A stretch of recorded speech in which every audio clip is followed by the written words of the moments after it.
Hello दोस्तों, weekend investing में आपका स्वागत है। 17 जनवरी की आज डेली बाइट है और मार्केट्स कुछ ख़ास आज नहीं बढ़ पाईं। एक मौका था मार्केट को लास्ट 2 दिन में जो बढ़त आई थी उसको कंसोलिडेट करके उसके ऊपर जाने का। लेकिन मार्केट आज शुरू से ही एक बार तो 200 पॉइंट के करीबन निफ्टी गिर गई और कुछ गैप्स भी कवर हुए, कुछ रिकवरी भी 100 पॉइंट की आई, लेकिन ओवरऑल कोई ऐसा इम्पैक्ट नहीं था कि आपको ऐसा लगे कि मार्केट्स अब ऊपर जा रही हैं। Consolidation is the best outcome जो हम इससे सोच सकते हैं कि अभी कंसोलिडेट हो जाए इसी लेवल के आसपास 23,000 के आसपास तो भी ठीक है। 2 बड़े जो इवेंट्स अब आने वाले हैं, एक तो प्रेज़िडेंट ट्रंप मंडे रात को यूएस ऑफ़िस में आ जाएँगे, तो उसके बाद वो क्या बोलेंगे, ये तो किसी को नहीं मालूम है। और जो पॉसिबल है कि कुछ टैरिफ्स के बारे में बात करी जाए कि भई हम इतना टैरिफ इस पे लगा देंगे। अ, वो डिस्टर्ब कर सकता है मार्केट को। एक और जो बात हो सकती है कि भई वो कुछ यूएस डॉलर स्ट्रेंथ के बारे में कुछ बोल दें, जिससे यूएस डॉलर स्ट्रेंथन हो जाए और इमर्जिंग मार्केट्स की करेंसीज़ और पिट जाएँ और flow from emerging market to dollar economy और बढ़ जाए, तो हमारी मुसीबतें और बढ़ सकती हैं। अ, उसके अलावा बजट की 1 फरवरी को तो है ही एक एक्सपेक्टेशन कि उसमें कुछ ज़्यादा कुछ होने वाला नहीं है। लेकिन जिस तरह से 8th पे कमीशन में पैसा बाँटा जा रहा है अब और हर साल परसेंटेज ऑफ बजट जो गवर्नमेंट स्पेंडिंग का है, वो बढ़ता चला जा रहा है। तो उस हिसाब से तो लगता नहीं कुछ टैक्स रिलीफ़ वग़ैरह कुछ आने वाला है। कहीं कोई टैक्स बढ़ ही ना जाए, यही दिमाग में रहता है। तो ये जो सिचुएशन है, अब ये एफआईआई डिपेंडेंट सी सिचुएशन हो गई है कि डोमेस्टिक फ्लो तो आ रहा है और वो भी देखो कितने दिन तक आ पाएगा। अगले 6 महीने अगर ऐसे निकल गए तो डोमेस्टिक फ्लो में भी इश्यू हो सकता है, क्योंकि हर आदमी 12 महीने के रिटर्न थोड़ा स देखता है कि पिछले साल मैंने क्या कमाया मार्केट में। क्योंकि एक बड़ी स्ट्रेंज स्टैटिस्टिक है मार्केट की कि म्यूचुअल फंड इंडस्ट्री से भी आई है कि 1.5 साल से ज़्यादा कोई इन्वेस्टर रुकता नहीं है किसी फंड में।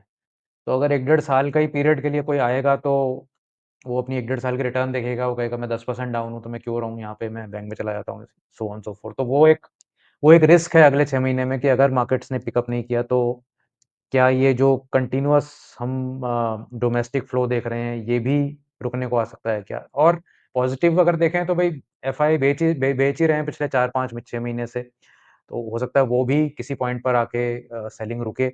मेरे को पर्सनल ऐसी फीलिंग है कि बिकॉज़ ये एक नैरेटिव मार बाज़ार में चल रहा है कि 90-95 रुपए तो हो ही जाएगा रुपया वर्सेस डॉलर, तो सारी जो इनफ्लो आनी भी है वो रुकी पड़ी है। क्योंकि 86 पे कोई क्यों लाएगा फिर पैसा, अगर 90 होना ही है तो, अगर ऐसा धारणा बनी हुई है लोगों की।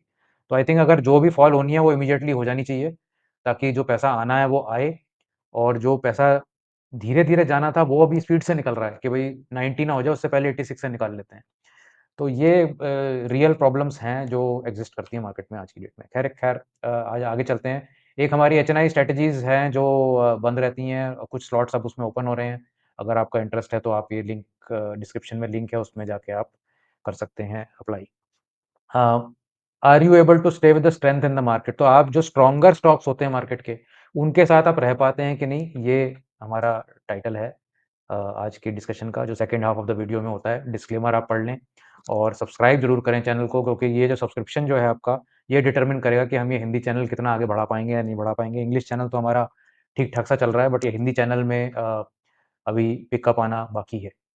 तो मार्केट अगर आप देखें तो मार्केट ने एक गैप डाउन करके एक नीचे के लेवल पे 23,100 के लेवल तक गई मार्केट और वहाँ से 100 पॉइंट की रिकवरी होके थम गई है। तो पिछले 10 दिन में देखें तो 1-2 ही ग्रीन कैंडल्स हैं, वो भी बहुत छोटी-सी हैं। तो कुछ ख़ास बाइंग आ नहीं रही किसी भी तरीके से। लेकिन अभी बाइंग आने का तो दूर की बात है, अभी तो गिरना पहले बंद होना चाहिए। वो फर्स्ट एम है कि भाई गिरना बंद हो, मार्केट किसी रेंज में कंसोलिडेट हो और फिर एक रेंज और या एक न्यू लेग ऊपर की तरफ शुरू हो। तो वो अभी पॉइंट आया नहीं है। ये जो बड़ी फॉल थी, इसका ये रिएक्शन था और इसके बाद ये नई फॉल शुरू हुई है। तो क्या ये यहीं थम जाएगी या ये नीचे तक जाके फिर हम नया एक new new new high, new low बना रहे हैं? तो ये बहुत ज़रूरी है कि ये जो हमारा रीसेंट पिवट्स हैं 24,200 या 24,700-800 के आसपास, इनको हम ब्रेक करें किसी पॉइंट पर आके, तो हमारा ये लोअर हाई, लोअर लो बनने का सिलसिला जो है वो ब्रेक होएगा। आधा परसेंट डाउन निफ्टी पे आज। निफ्टी नेक्स्ट 50 पे थोड़ा ज़्यादा बढ़त थी, 0.76% बट ये गिरा भी बहुत ज़्यादा था इंडेक्स, तो इसमें बढ़त भी ज़्यादा वॉलेटाइल है, ज़्यादा बढ़त आने की उम्मीद भी रहती है इसमें। लेकिन जहाँ से ब्रेकडाउन हुआ था वो पॉइंट भी अभी तक रिकवर नहीं हुआ है। तो आप ये कह सकते हैं कि डाउन ट्रेंड पूरी तरह से कायम है और ये सिर्फ़ एक बाउंस है। 0.76% निफ्टी जूनियर पे बढ़ा है। मिड कैप्स बिल्कुल फ्लैट थे, 0.2% मिड कैप पे बढ़ा, तो इसमें ज़्यादा कुछ बात करने की ज़रूरत नहीं है।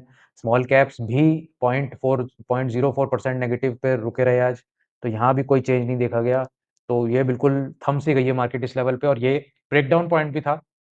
यहाँ मार्केट का रुकना इतना बुरा नहीं है। बैंक निफ्टी जो कि बहुत स्पीड से गिरा था पिछले 8 7-8 दिनों में और ये रिएक्शन उसमें आया था, ये इसने आज फिर गिरना शुरू कर दिया, तो ये एक चिंता का विषय है।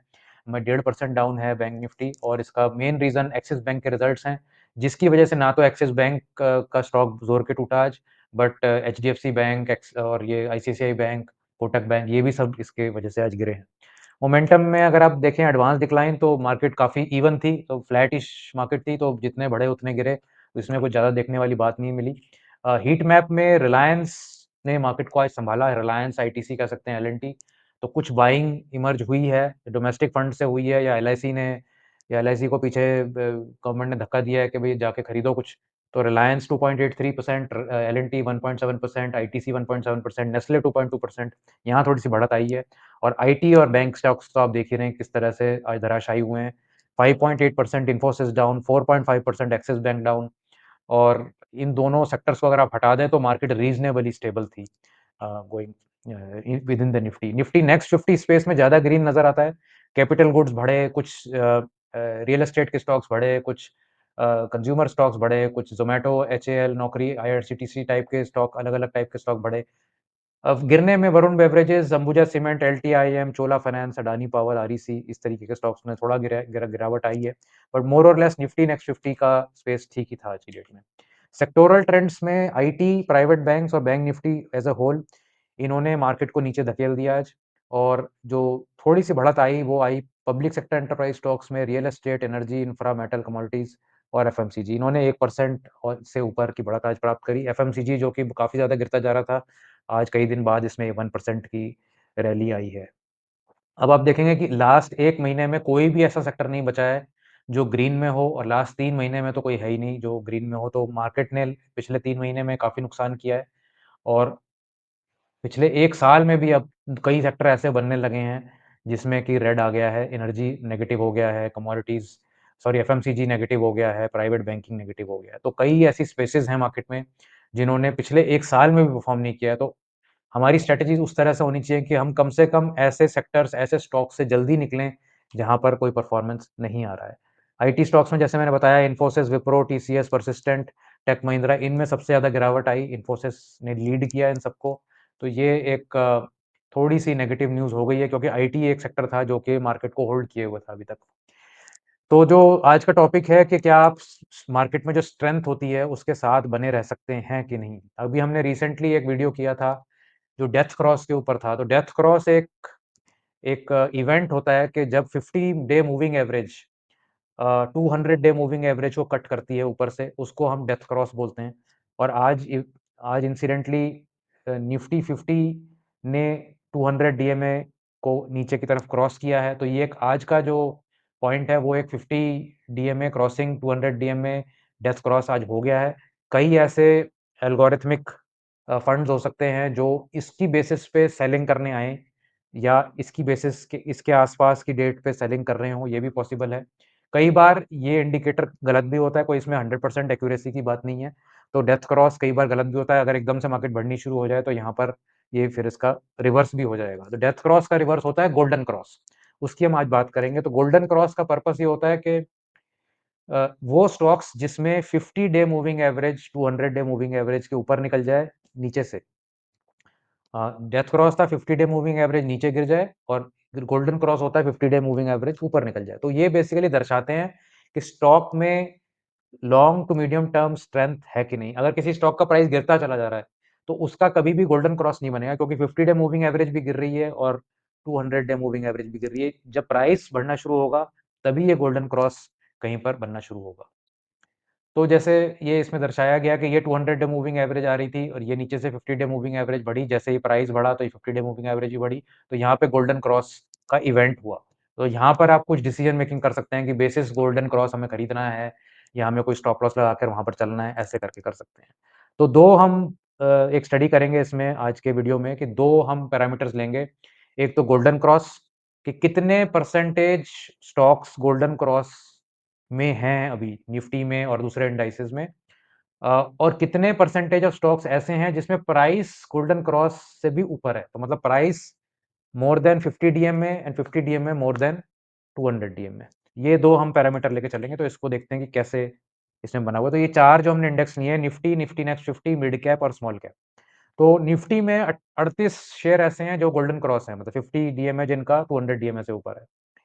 निफ्टी 50 में सिर्फ 14 स्टॉक है, 28% निफ्टी में, निफ्टी नेक्स्ट 50 में सिर्फ गोल्डन क्रॉस में है, 37% मिड कैप में है और 50% स्मॉल कैप में। ये सब तो ठीक है, लेकिन अगर हम इसके नेक्स्ट लेवल पे जाएं कि प्राइस भी इससे ऊपर हो, तो आप देखेंगे सिर्फ 8 स्टॉक ऐसे हैं निफ्टी में जिनका प्राइस गोल्डन क्रॉस से ऊपर है और 50 डीएमए से ऊपर है और 50 डीएमए 200 डीएमए से ऊपर है। तो यहाँ पर सिर्फ 8 स्टॉक हैं ऐसे निफ्टी में। निफ्टी नेक्स्ट 50 में सिर्फ 1 स्टॉक है ऐसा जिसने जो ये कंडीशन को सैटिस्फाई कर रहा है। मिड कैप्स 150 में सिर्फ 16 स्टॉक हैं और स्मॉल कैप में सिर्फ 37 स्टॉक है। तो बहुत कम नंबर ऑफ स्टॉक्स ऐसे बचे हैं मार्केट में, जहाँ पर प्राइस 50 डे मूविंग एवरेज के भी ऊपर है और 50 day moving average 200 day moving average के ऊपर है। तो इतनी ज़्यादा मार्केट में मतलब एक मंदी आई हुई है कि जहाँ पर मोस्ट ऑफ द स्टॉक इस क्राइटेरिया को सैटिस्फाई नहीं कर पा रहे हैं।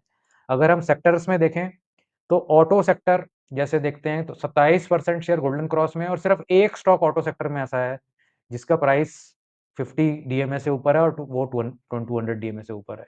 आईटी स्टॉक्स में 90% गोल्डन क्रॉस में है, लेकिन प्राइस किसी का भी ऊपर नहीं है। तो इसका मतलब ये है कि medium to long term trend तो आईटी का अभी ऊपर है, लेकिन वेरी शॉर्ट टर्म ट्रेंड जो है, वो आईटी में खत्म हो गया है। पीएसयू बैंक्स में भी ऐसा ही चल रहा है, सिर्फ 17% गोल्डन क्रॉस में और 0% इस कंडीशन को सैटिस्फाई कर रहे हैं। तो अगर हम इसको सबको ऐसा सॉर्ट करके देखें, तो गोल्डन क्रॉस सबसे ज़्यादा IT, pharma, services, financial services में है। और अगर हम इस कंडीशन को सॉर्ट करेंगे तो कंज्यूमर ड्यूरेबल्स, फार्मा, मेटल्स और मीडिया में सबसे ज़्यादा प्राइस का परसेंटेज स्टॉक्स जो है उसमें है। तो इसमें ऐसा भी हो सकता है कि जैसे मैंने आपको आईटी के केस में बताया कि गोल्डन क्रॉस बहुत ज़्यादा है, लेकिन ये प्राइस वाला जो फ़िल्टर है ये 0 पे है। इसका मतलब शॉर्ट टर्म में गड़बड़ हो गई है आईटी स्टॉक्स में, क्योंकि प्राइस एकदम से डिप मार गया है 50 डे मूविंग एवरेज के नीचे। और कुछ केस ऐसे भी हो सकते हैं जैसे कि अ, जैसे आपका ये केस ले लेते हैं, मीडिया में तो चलो एक छोड़ देते हैं, ऑटोज़ का केस ले लेते हैं, जहाँ पे 27% की गोल्डन क्रॉस है, वहाँ पे एक ही स्टॉक है। मतलब कुछ स्टॉक हैं जो ऊपर की तरफ आना चाह रहे हैं, इवन दो गोल्डन क्रॉस ज़्यादा नहीं है। तो एक्चुअली आइडिया इस सब का ये है कि आपको अपने सिग्निफिकेंट रूल्स बनाने पड़ेंगे कि कब आप स्टॉक को कंसिडर करेंगे अपने अपने पोर्टफोलियो में लाने के लिए। और ये तो बहुत बेसिक से फ़िल्टर मैं बता रहा हूँ, इसके ऊपर भी आप बिल्ड कर सकते हैं कि ये मेरा बेसिक फ़िल्टर क्राइटेरिया है। अब इसके बाद मैं इसके सेटअप ट्रेड सेटअप के लिए मुझे क्या यूज़ करना है? कौन-सा ऐसा ट्रिगर पॉइंट होगा जिसमें मैं कहूँगा कि बाय करूँ या सेल करूँ? बट बेसिक एक long term, mid term trend के लिए ये काफ़ी होते हैं। तो कांस्टेंट इवैल्यूएशन चाहिए होती है आपके पोर्टफोलियो में कि स्ट्रेंथ और वीकनेस को बता पाए टाइम टू टाइम। इसीलिए हम जब रीबैलेंस करते हैं, हम मूविंग एवरेज वगैरह के बेसिस पे तो नहीं करते हैं, लेकिन जो भी आप फॉर्मूलेशन इसमें लगाएँगे, उसकी बेसिस पे आप ये टाइम टू टाइम डिटरमिन कर पाएँगे कि मेरे स्टॉक पोर्टफोलियो में ये जो स्टॉक्स हैं, ये वीक हो रहे हैं और ये जो स्टॉक्स हैं, ये स्ट्रेंथ की तरफ जा रहे हैं। तो आपको करना ये है कि आपको लूजिंग स्टॉक्स जो हैं, उनमें से जल्दी निकलना है। जो स्ट्रेंथ में जा रहे हैं स्टॉक्स, उनमें पैसे रखने हैं और लगाने हैं। अपनी अपॉर्च्युनिटी कॉस्ट को आपने देखना है कि मैं अगर इन स्टॉक्स में रहा जो लूज़ ही करते चले जा रहे हैं, तो मेरे पैसे की अपॉर्च्युनिटी कॉस्ट वेस्ट हो रही है। और टाइम टू टाइम एक सेक्टोरल शिफ्ट भी होता है। कभी शुगर स्टॉक चल रहे हैं, कभी स्टील स्टॉक चल रहे हैं, कभी आईटी स्टॉक चल रहे हैं, कभी हेल्थ केयर चल रहा है। तो जब वो सेक्टर नहीं चल रहा है, तब उसमें पैसे डालने का कोई पॉइंट नहीं होता है और इसीलिए सेक्टोरल शिफ्ट, सेक्टोरल चर्न जो होता है, वो आपको अपने पोर्टफोलियो में करने की ज़रूरत है।